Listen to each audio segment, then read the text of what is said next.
Chapter 7 example 2। Example 2 में ये जो लाइन एल है ये ए बी का परपेंडिकुलर बाइसेक्टर है। परपेंडिकुलर भी है, बाइसेक्टर भी। बाइसेक्टर है तो इसका मतलब जिस पॉइंट ये पॉइंट सी पे मान लो यहाँ पे इंटरसेक्ट कर लिए तो ये वाला पार्ट ए सी और बी सी हमारे क्या होंगे, इक्वल होंगे। ठीक है, हमें जो प्रूव करना है कि P is equidistant from A and B. P जो पॉइंट है वो A से और B से इक्वल डिस्टेंस पे है। इसका मतलब हमें ये दोनों साइड PA और PB इक्वल प्रूव करनी है। ठीक है, अब हम इसके लिखते हैं इसके जो गिवन में है और जो प्रूव करना है।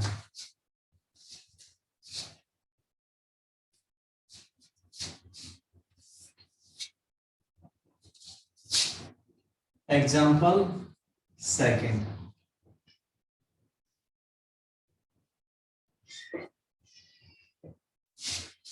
L is the perpendicular bisector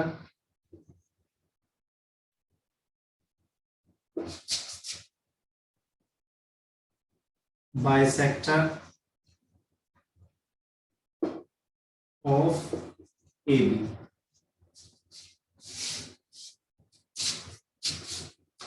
AB का perpendicular bisector है and P is a point on L. P lies on L. हमें प्रूव करना है PA, P जो पॉइंट है इसकी डिस्टेंस A से और B से इक्वल है। इसका मतलब हमें P और PB इक्वल प्रूव करने हैं। To prove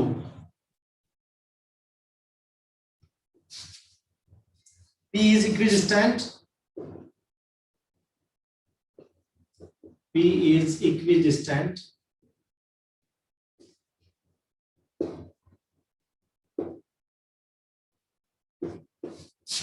from A and B.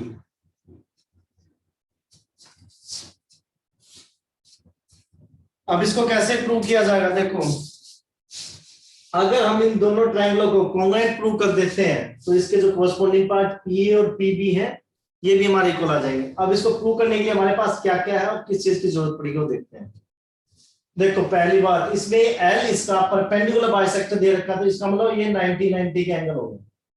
ये 90 का यहाँ पे तो यहाँ पे भी 90 है। उसके अलावा ये बाइसेक्टर भी है तो इसका मतलब ये AC और BC भी हमारे इक्वल हुए। तो एक साइड एक एंगल और ये कॉमन वाला आ गया तो हमें इसमें किसी एक्स्ट्रा चीज की जरूरत नहीं, सभी है इसमें, सभी पार्ट दिए हैं जिससे हम इसको कॉन्ग्रुएंट प्रूव कर सकते हैं। तो लिखते हैं इसके में proof in triangle PAB and PBC। In triangle PAB and triangle PBC।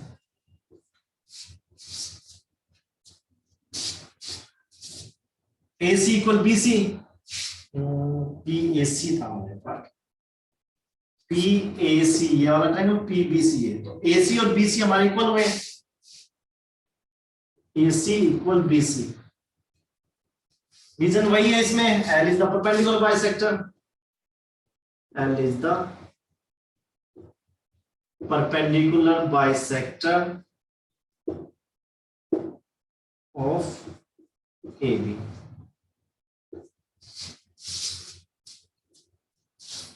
ये 90 डिग्री है, ACP and BCP both are 90।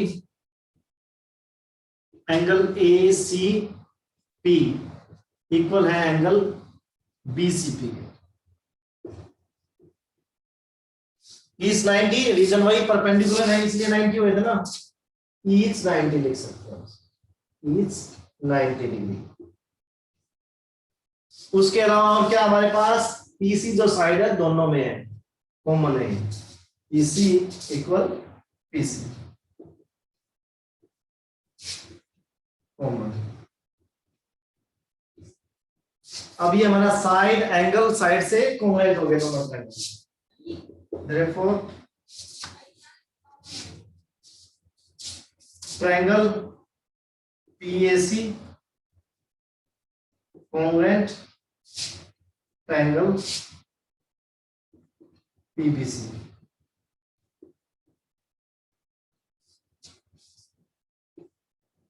Congruency की किस क्राइटेरिया से होगा ये? By side angle side. ये हमें मिल गया।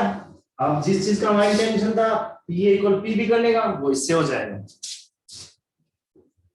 Therefore PA equal PB by CPCT।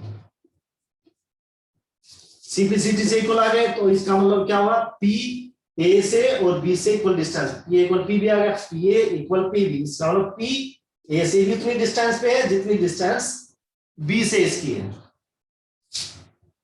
Hence P is equidistant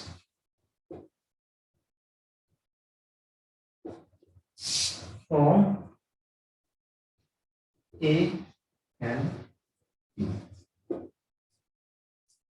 इस एग्जांपल में एक खासियत ये है कि ये जो एग्जांपल है ना, जो हमने रिजल्ट निकाला है कि परपेंडिकुलर बाइसेक्टर पे कोई भी पॉइंट लाई करेगा उस लाइन सेगमेंट के एंड पॉइंट से वो इक्वल डिस्टेंस पे होगा। देखो ये P पॉइंट की बात हुई, इस पे जितने भी पॉइंट अब लेंगे ना वे इस जिस लाइन सेगमेंट का ये परपेंडिकुलर है, ये लाइन सेगमेंट है, इसका एल परपेंडिकुलर है, तो लाइन सेगमेंट का किसी भी लाइन सेगमेंट का जो परपेंडिकुलर होता है उस पे लाई करने वाला हर एक पॉइंट लाइन सेगमेंट के एंड पॉइंट से इक्वल डिस्टेंस पे होता है।